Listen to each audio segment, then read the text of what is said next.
Ma'am Almi. In this video, I will be creating a simple code that will print Hello World. I'll be using the Turbo C++ as a compiler. Okay, we will start to create our simple code.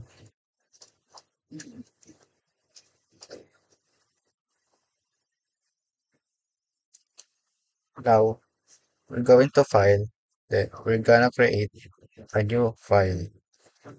Then, we will input our code. First, we will input hashtag, then include less than io stream dot h, then int main open and close parentheses,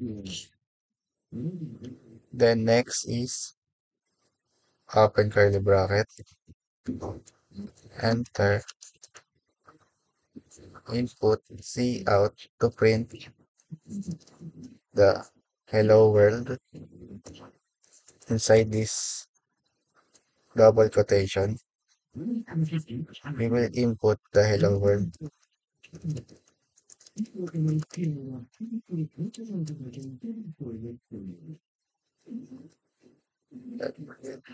The next is semicolon, and then we will input return 0, then semicolon. To end this code, we will input the close curly bracket.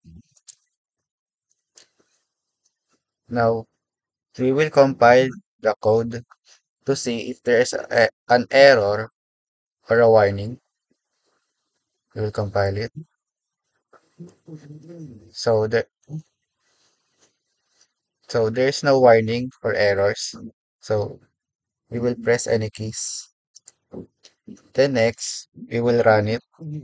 The shortcut is Alt F9. Then to show our input, if it is accurate, we will use the shortcut Alt F5. So there we go. You see the hello world. Thank you po.